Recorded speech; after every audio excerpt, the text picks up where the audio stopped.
하나님 아버지, 우리의 인생이 사람을 살리는 인생을 살 수 있도록 우리의 모든 행함이 사람을 살리는 그 일 될 수 있도록, 그래서 마지막 날에 하나님으로부터 칭찬받는 사람 될 수 있도록 우리에게 은혜 위에 은혜를 더하여 주옵소서. 우리의 작고 연약함을 더 이상 탓하지 아니하며 이제는 장성한 자가 되어서 단단한 식물을 먹어도 되는 십자가의 정동들 다 될 수 있도록 주님, 오늘 이 하루 우리를 깨우쳐 주옵소서. 감사합니다. 예수님의 이름으로 기도합니다. 아멘. 하늘에 계신 우리 아버지의 이름을 거룩하게 하시며 아버지의 나라가 오게 하시며 아버지의 뜻이 하늘에서와 같이 땅에서도 이루어지게 하소서.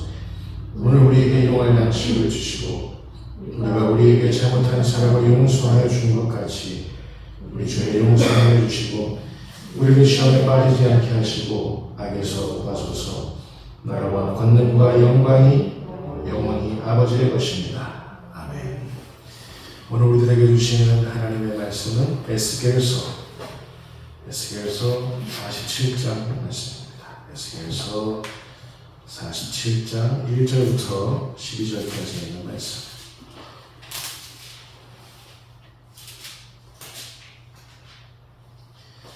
에스겔서 47장 1절부터 12절까지 있는 말씀, 저와 여러분들이 한 절씩 번갈아가며 교독하도록 하겠습니다. 하나님의 말씀입니다. 여러분, 하나님을 대하듯이 말씀을 대하실 수 있기를 바랍니다. 그가 나를 데리고 성전문에 이르시니 성전의 앞면이 동쪽을 향하였는데 그 문지방 밑에서 물이 나와 동쪽으로 흐르다가 성전 오른쪽 제단 남쪽으로 흘러내리더라.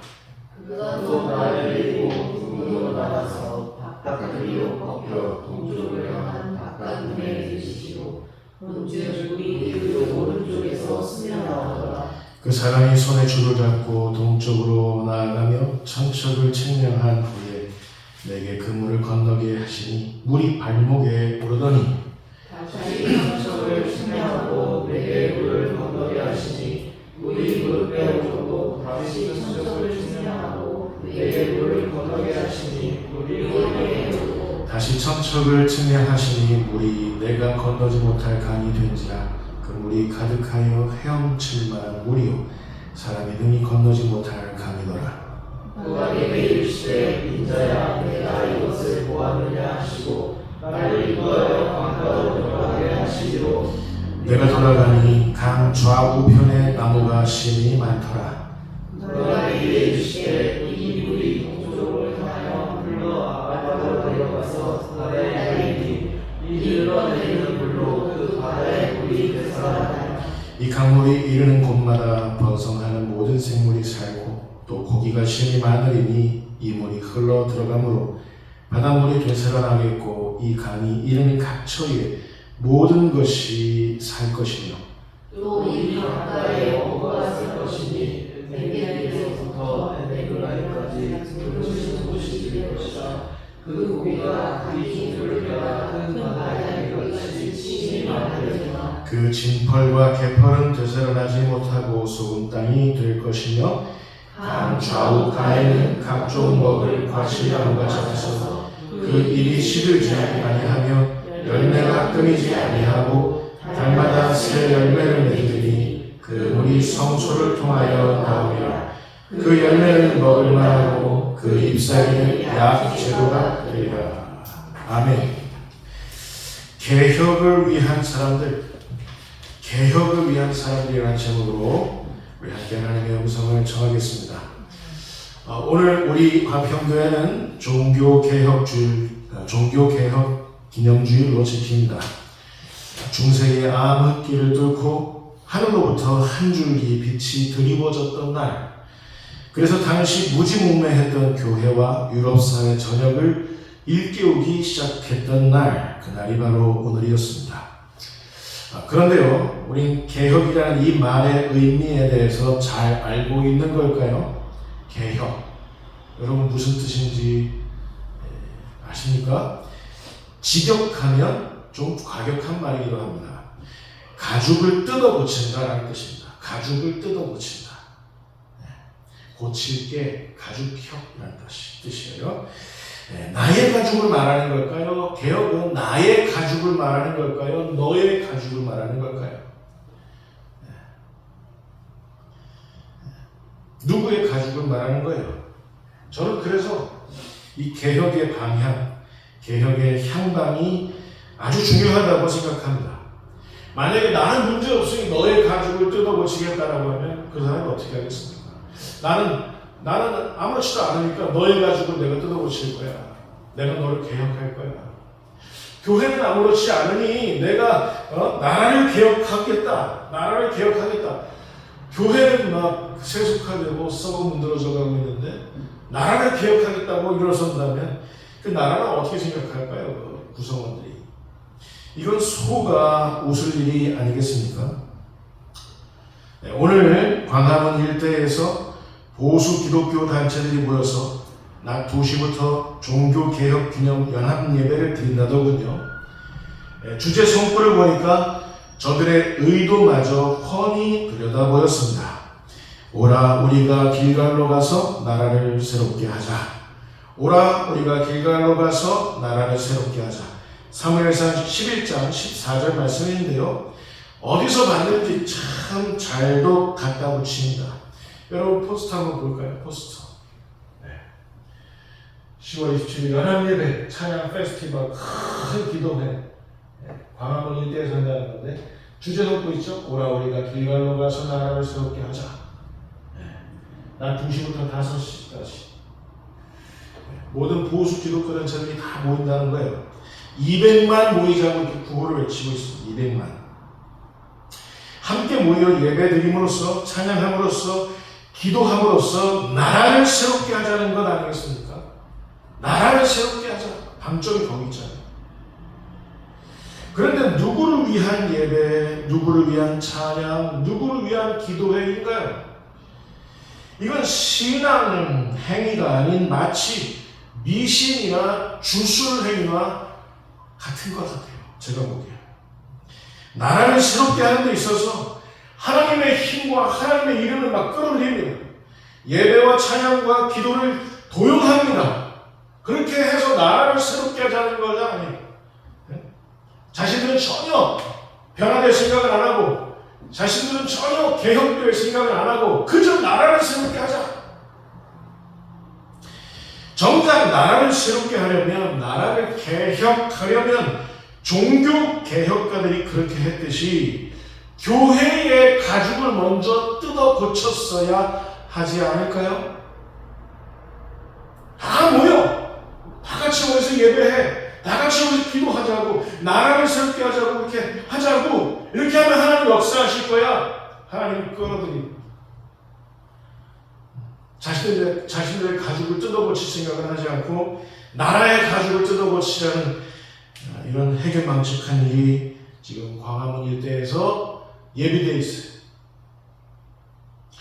인간의 헛된 욕망을 실현시키기 위해 하나님의 힘과 이름을 끌어들일 때 어떤 종말을 맞이했는지 여러분 성경 속에서 한번 확인해 보겠습니다. 사무엘상 4장 3절 말씀입니다. 자, 우리 같이 읽겠습니다. 시작. 백성이 장막으로 돌아오매 이스라엘 장로들이 이르되 여호와께서 어찌하여 우리에게 오늘 블레셋 사람들 앞에서 패하게 하셨는고 여호와의 언약궤를 실로에서 우리에게로 가져다가 우리 중에 있게 하여 그것으로 우리 원수들의 손에서 구원하게 하자 하니. 자, 여러분 하나님의 언약궤 법궤는 어디 있어야 되는 겁니까? 실로 성막의 그 지성소 안에 있습니다.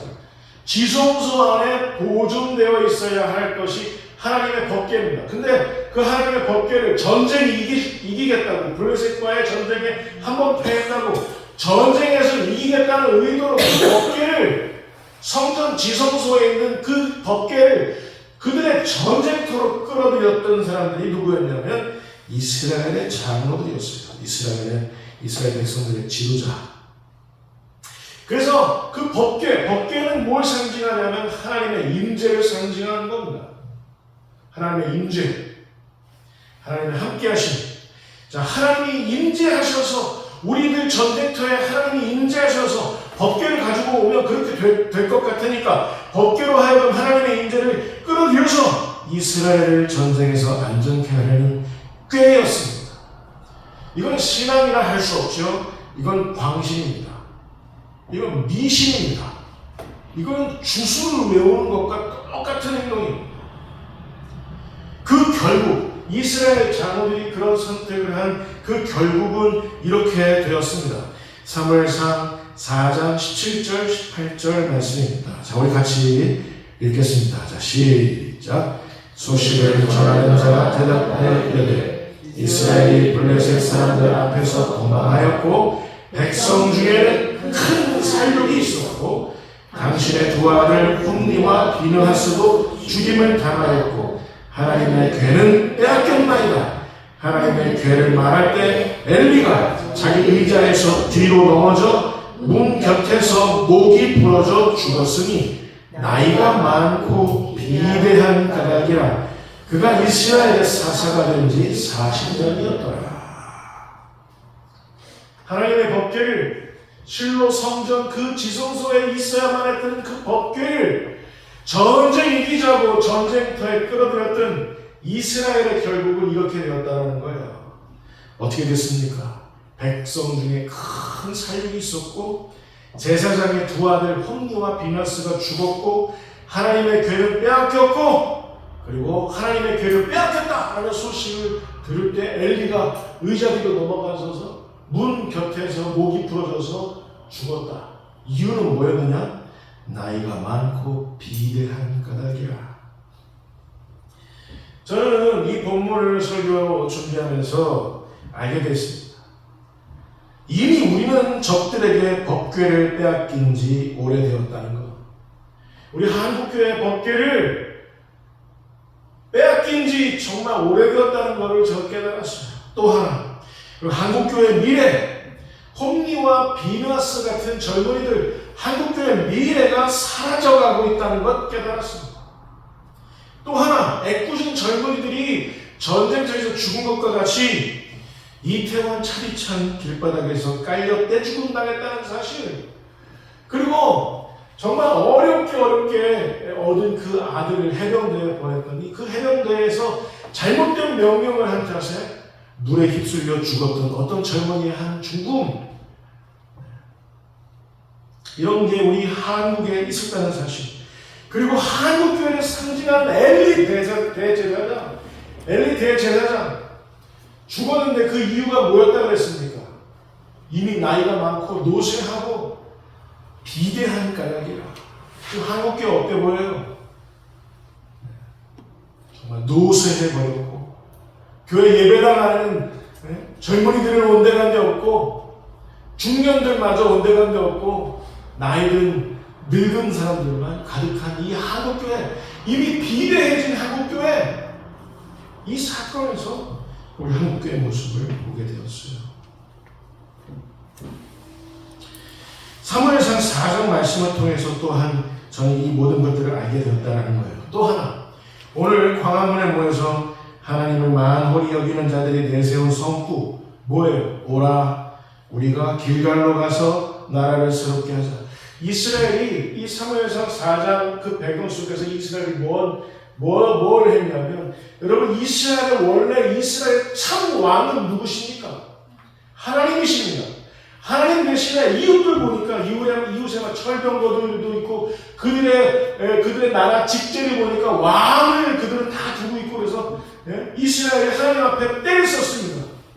우리에게도 왕을 주십시오. 그래서 내세웠던 그 구호가 바로 이거예요. 오라 우리가 길갈로 가서 나라를 새롭게 하자. 길갈에서 누구를 세웠냐면 이스라엘의 초대왕 누구를 세웠는지 아십니까? 사울을 세웠어요. 이 사울, 나라를 새롭게 하자고 정작 세웠던 이 왕 사울은 나중에 결국 어떻게 됐는지 아십니까? 나중에 이 사울은 평생 자기 사위 다윗을 질투하다가 평생 악신이 들려서 귀신 들려서 비참하게 고통당했었고, 그리고 전쟁터에서 나갔다가 정황이 아주 안 좋게 돌아가니까 자기 스스로 자기 칼에 엎어져서 스스로 생을 마감했던, 죽임을 당했던 왕이 바로 사울이었어요. 이스라엘 모두 가서 오라, 우리가 길갈로 가서 나라를 새롭게 하자 왕을 세웠는데, 그 왕은 결국 하나님 앞에서 어떤 모습이었느냐? 귀신 들렸었고 악신 들렸었고 질투심에 사로잡혔었고 결국에는 자기 칼에 엎어져서 죽임을 당했었다. 인간의 욕망을 실현시키느라고 하나님의 힘과 이름을 끌어들이면 그 종말은 어떤 건지 항상 안 좋다는 것, 우리가 성경을 통해서, 역사를 통해서 계속 보고 있습니다.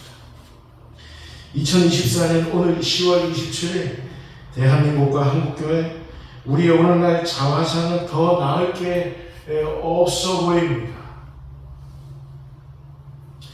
이스라엘 초대왕 사울이 길갈에서 등극했던 그때, 또 마틴 루터가 독일 비텐베르그 성당문에다가 95개조 반박문을 붙이면서 종교개혁을 단행했던 1517년 10월 30일 그때 그 풍경보다도 오늘날에 우리는 전혀 나아진 게 없다는 사실입니다.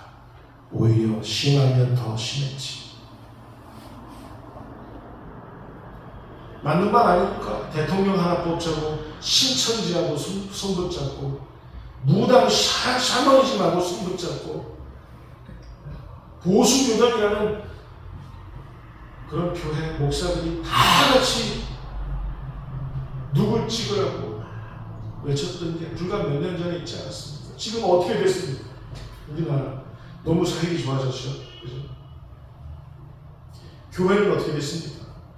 교회는 그들과 손붙잡은 세력이 되어서 대한민국 안에 보수 꼴통 세력이 되어버려서 교회가 그렇게 지금 사회에서 지탄받고 있다, 그 말입니다. 우리는 어쩌다가 이렇게 됐냐면 예배의 향방을 하나님께 뒀어야 되는데 교회의 욕망을 실현시키려고 하나님을 끌어들였다니까요.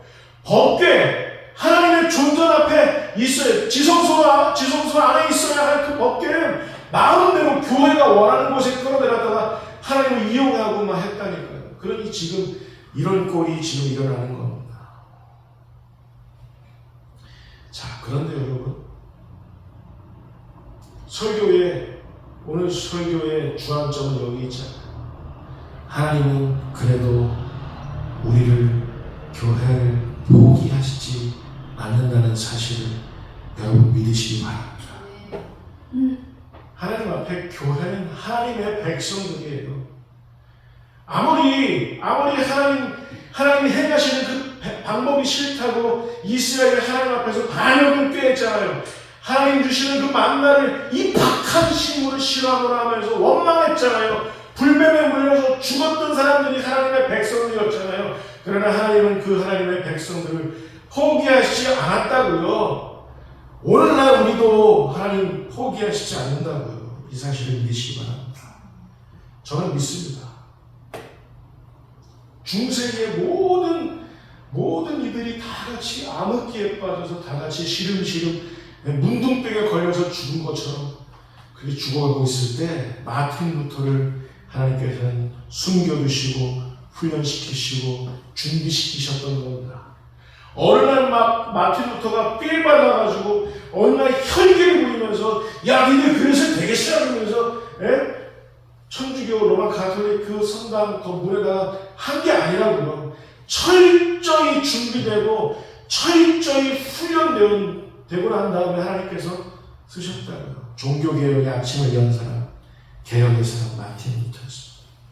저는 지금도 하나님께서 그런 사람, 그런 교회를 지금도 숨겨두시고 준비시키시고 훈련시키신다 저는 믿습니다. 다만 그 사람이 그걸 깨닫느냐, 다만 그 교회가 그것을 위하여 준비되었느냐, 여기에 달려있어요. 여러분, 마틴 루터가 목회했던 그 교회가 얼마나 컸을까요?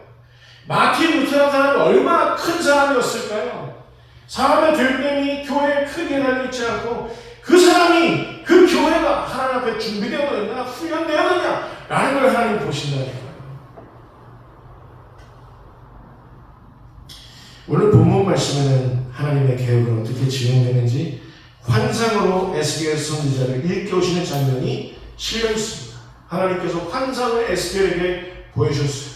그 환상 보여주신 내용은 뭐냐면, 환상을 보니까 비전이죠, 비전. 하나님의 비전을 보니까, 하나님이 보여주시는 걸 보니까 성전 문지방 밑에서 물이 나오는데, 그 물이 흐르는 곳마다 그 물이 강물이 되어서 닿는 곳마다 온 세상을 다시 살리시는 하나님의 역사를 담아내고 있는 장면, 그 환상이었어요. 여러분, 단언컨대 우리는 성전 문지방에서 흘러나오는 물이라는 사실을 여러분 잊지 마시기 바랍니다. 우리는 예배드리면서 우리가 그걸 아는지 모르는지, 우린 그런 사람이라고요. 우리는 저 성전 문지방에 드나들면서 문지방 밑에서 세상으로 흘러들어가는 물이라고요. 여러분, 이 사실을 믿으시기 바랍니다. 그저 그냥 일주일에 한 번 여기서 예배드리고 그러면 안 되면 나의 일주일은 내 마음대로 살리라, 이런 얼토당토하는 종교인이 아니라, 하나님께서 어떻게 준비시고 어떻게 훈련시키시는지 우리를 저 성전 문지방에서 흘러나가는 온 세상을 다시 살리는 개혁의 물을, 성전 문지방에서 흐르는 물이 바로 우리라는 사실을 여러분 깨달으시기 바랍니다. 우리가 이 사실을 깨닫지 못하면 우리에게도 재앙이지만 세상에게도 재앙이에요. 세상을 살릴 방법이 없어요. 교회가 아닌 곳은. 우리가 교회에 욕을 하죠. 교회는 원래 그런 곳이 아니라고요. 정말 이단보다 나쁜 그런 목사들이 교회를 엉망으로 만들고 있지만, 그렇지만 하나님 교회를 버리지 않으시고 우리를 준비시키신다고요. 성전 문지방에서 흘러내려가는 그런 물로 우리를 준비시킨다고요. 우리를 마틴 루터와 같은 그리스도인으로 우리를 준비시킨다고요. 여러분, 이 사실을 믿으시기 바랍니다. 여러분, 다만 우리 이거 하나 결단합시다. 따라서 보실까요? 고여있지 맙시다. 흐른다의 반면말은 고여있는다. 내 상황, 내 삶의 그 울타리 안에, 그리고 내 식구들 그 울타리 안에, 내 직업, 내가 하는 일, 내가 하는 공부 안에, 거기에 갇혀서 거기서 고여있는 한 우리도 살지 못할 뿐 아니라 세상도 내 가정도 살릴 수가 없다고요. 고여있는 한 흘러가세요. 아무리 작은 힘이라도 흘러내보내세요. 아무리 작은 재정이라도 나만을 위하여 쓰지 마시고 좀 이웃들을 위해서 써보기도 하시기 바랍니다. 흘러보내세요. 나의 영향력, 나의 능력, 나의 재력. 그럴 때 우리는 개혁의 사람이 되는 줄 여러분 믿으시기 바랍니다. 제 눈에는 광화문에 오늘 2시에 모인다는데, 저들은 200만 명 모이더라도 200만 명만큼 썩어서 고인 사람들로 제 눈에는 그렇게 보입니다. 왜 거기 고여 있어요? 세상으로부터 흩어져서 세상에 흘러들어가야지. 하나님의 생명수가 되어서 흘러들어가야지. 이건 개혁이 아니에요. 네? 종교개혁, 아까 그 포스터 한번 다시 한번 보세요. 종교개혁 기념일로 광화문에 모여서 그 짓을 하자는 겁니다. 종교개혁을. 지들이 자기 가죽을 뜯어서 고치지도 않은 지들이 어떻게 나라를 새롭게 하자고 그런 구호를 외칠 수가 있냐고요. 저는 말이 안 된다고 저는 개인적으로 그런 생각을 합니다. 여러분은 어떤 생각을 하고 계시는지 모르겠지만, 여러분 반대하시면 새끼발가락 한번 들어보세요. 아무도 안 계십니다. 자, 여러분, 개혁이 뭔지 제가 가르쳐 드릴게요. 개혁은 언제나 한 사람으로부터 시작이 됩니다. 한 사람. 깨어있는 한 사람. 하나님을 새롭게 만난 한 사람.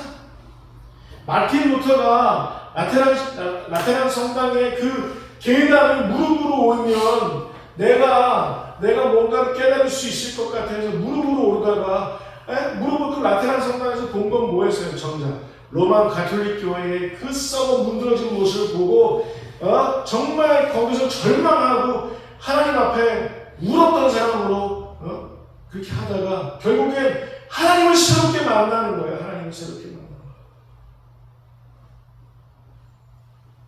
마틴 루터가 하나님을 새롭게 만나니까 종교개혁이 단행되었던 거 아닙니까? 촉발되었던 거 아닙니까? 마틴 루터가 트리거였어요. 트리거. 방아쇠. 종교개혁이 방아쇠. 마틴 루터는 깨달았겠죠. 나는 내 상황 속에 고여있을 사람이 아니로구나. 나는 내 상황을 뚫어내고 밖으로 흘려내려갈 사람이로구나. 이걸 말씀으로 새롭게 깨달은 거예요. 하나님의 영으로 새롭게 깨달은 거예요. 마틴 루터는 그렇게 준비되어서 갔던 겁니다. 훈련되었던 겁니다. 여러분, 개혁은 하나님께서 나를 먼저 변화시키실 수 있도록 나를 무릎 꿇고 하나님 앞에 내어드리는 것인 줄 여러분 믿으시기 바랍니다. 우리는 노래만 맨 불을 내려주소서, 불이 되게 하소서 그렇게 하지만 저부터 생각해 봤을 때 너 언제 무릎 꿇고 하나님 앞에 항복하면서 네 자신을 하나님 앞에 내어드린 적이 있느냐? 어깨가 아프니까 이게 자꾸 생각이 나요. 어깨가 아프고. 이 그만 아팠으면 좋겠는데.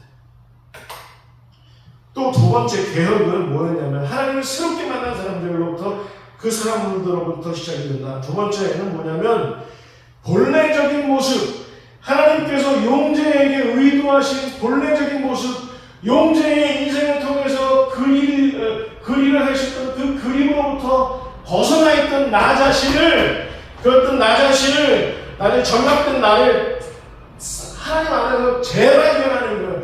이게 개혁입니다. 여러분, 하나님께서 여러분에게 어떤 그림을 그려 써내려가시는지 여러분 알고 계시나요? 하나님 여기가 좋사오니 그냥 지금 이 상황이 좋사오니 나를 그냥 여기서 그냥 내버려 두시죠. 저 부담스러워요. 하나님의 밑그림이 뭔지 궁금하지 않으세요? 재발견하시기 바랍니다. 이 개혁이에요. 세 번째 뭐가 개혁이냐면 본래의 부르심으로부터 이탈되었던 나의 삶. 하나님께서 나를 부르셨는데 부담스러워요. 하나님, 저 가진 게 별로 없어요. 제가 뭘 할 수 있겠어요?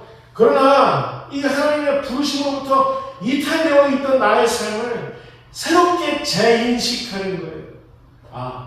하나님께서 나에게 이런 걸 의도하시면서 나에게 이런 사명들을 맡기셨지, 이걸 새롭게 재인식하는 것이 개혁인 줄 여러분 깨달으시기 바랍니다.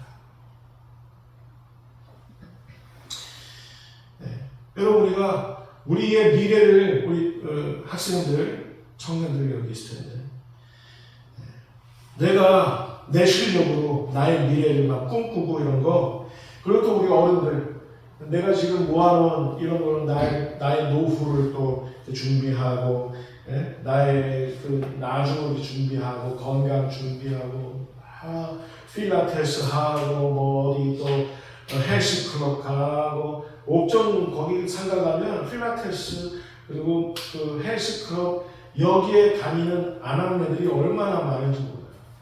그냥 정말 좋은 복장으로 다녔으면 좋겠는데 그 뭐예요? 딱 들어갑니다. 그런 거 입고 막 다니면서 제가 눈 얼려다니면서 모르겠어요. 그렇게 한들 중요한 건 뭐냐면 하나님이 함께 하시지 않으면 우리의 존재는 너무 허무하게 끝난다니까요. 우리가 몇 살 살 것 같아요? 저 벌써 막 60이 이제 다가오고 우리 교회 40대 초반 너무 허무하게 끝난다고요. 나 자신이 왜 존재해야 하는지, 하나님께서 나에게 뭘 원하셨는지 이걸 망각하고 살면 우리의 존재가 정말 허무하게 끝나는, 이렇게 허무할 수가 하는 거 깨달았을 때 벌써 나의 죽은 모습이 내 모습 앞에 붕 떠가지고 이렇게 보일 수도 있다는 얘기예요.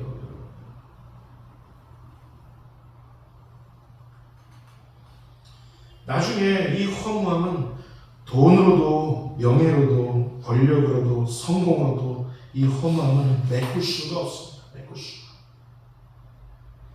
그 늦은 때라도 그 큰 구멍을 하나님을 찾음으로써 메꾸면 정말 다행이지만 못 메꾸고 돌아가는 사람들이 너무 많다는 겁니다. 결론입니다. 저는 오늘 본문에서 몇몇 귀중한 가치들을 발견하게 됐습니다. 우린 결국 우리가 하나님의 부르심에 순응하기만 하면 우리는 온 세상에 흘러들어가 온 세상을 다시 살리는 그런 개혁의 사람, 부흥의 사람들로 우리가 살아갈 수 있다는 거 우리 오늘 본문 말씀을 통해서 우리 확인한 바 있습니다. 우리가 그렇게 우리 스스로 노력하자, 우리 스스로 이렇게 성취하자, 분투하자 이건 아니에요. 누가 그렇게 우리의 인생을 만들어 가신다는 거예요? 하나님이 우리를 그렇게 만들어 가신다는 거예요. 여러분 마틴 루터가 의도했을 것 같아요. 이 교회 썩었어 하면서 성전문에다가 그거 반박 노래를 이렇게 박아놨을까요? 아니, 철저히 훈련시키시고 준비시키시고 마틴 루터가 노력했다고 마틴 루터가 성취한 게 아니라고요. 종교개혁을 하나님이 마틴 루터로 하여금 종교개혁을 단행하도록 하나님께서 준비시키시고 훈련시키시고 그에게 많이 보여주시고 깨닫게 하신 거예요. 오늘 본문 말씀에서 그가 누굽니까? 오늘 본문 47장 1절에 그가 나를 데리고 가서 그랬는데 그가 누구예요? 말씀을 연구해 보니까 하나님이실 수도 있고 또 하나님의 천사 중에 한 분일 수도 있는데 그가 뭘 하신다는 거예요? 그가 따라서 보실까요? 우리를 측량하신다. 우리의 됨됨이, 우리의 믿음 측량하신다. 3절에 보니까 그 사람이 손에 줄을 잡고 동쪽에 나아가면 천척을 측량한 주에 내게 그 물을 건너가게 하시니 물이 발목에 오르더니 우리의 믿음은 지금 발목에 찰랑찰랑거리는 그런 얄팍한 믿음일 수도 있어요. 그러나 그 믿음은 성령님께서 오늘도 훈련시키시는 거예요. 오늘도 준비시키시는 거예요. 그러고 난 다음에 그가 또 측량하시는 거예요. 4절에 보니까 다시 천척을 측량하고 내게 물을 건너게 하시니 물이 어디에 오르고?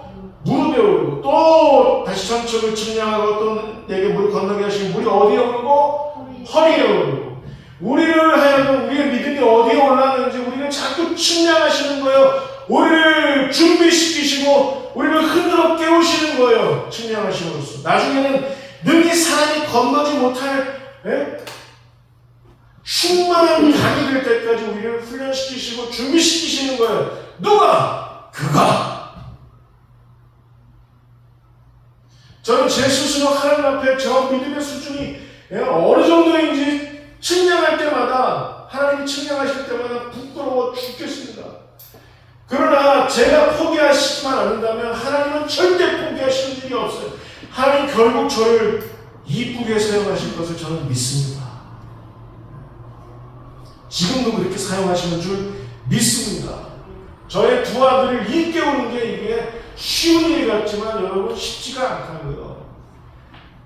여러분 온 우주를 다 담을 만한 그런 그러신 우리 송명호 집사님, 민재 집사님, 박규리 집사님, 박기동 집사님, 그리고 수지 수연이, 그리고 김춘선 사모, 우리가 이 예배하는 이 예배 공동체 안에서 우리가 준비된다는 거 이게 작은 일이 아니라고요. 우리가 발목에 올랐을지 몰라도 무릎에 올랐을지 몰라도 허리에 올랐을지 몰라도 나중엔 사람이 건너지 못할 큰 강이 되어서 나중에 어디에 가는 거예요? 바다에 이르는데 하나님께서 우리의 그 충만한 그 강물 같은 믿음을 통해서 무엇을 살리는 거예요? 온 세상 바다를 살리시는 우리 하나님의 그 비전을 여러분 깨달으시기 바랍니다.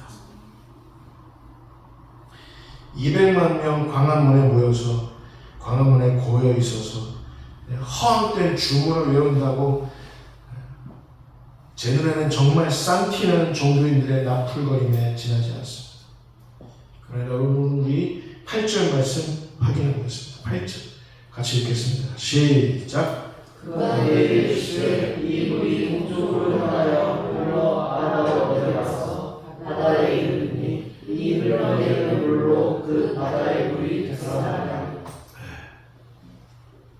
이 종국적인 개혁의 그 하나님, 개혁을 일으키시는 하나님, 우리 주 예수께서 다시 오실 그날 그 완벽한 개혁을 이루시는 우리 하나님을 우리 소망하면서 그리고 또 우리의 믿음이 충만한 강물이 되어서 거대한 바다에 봉착하게 되는 그날이 이루어질 때까지 여러분 우리 개혁이라는 이 개혁이라는 말 앞에 전혀 부끄러움 없는 그런 사람들 다 되실 수 있기를 바랍니다. 그 개혁이라는 말 앞에 전혀 부끄러움 없는 우리 화평교회 되실 수 있기를 주님의 이름으로 축원을 드립니다. 여러분 따라서 보실까요? 우린 개혁교회입니다. 우리 개혁교회입니다.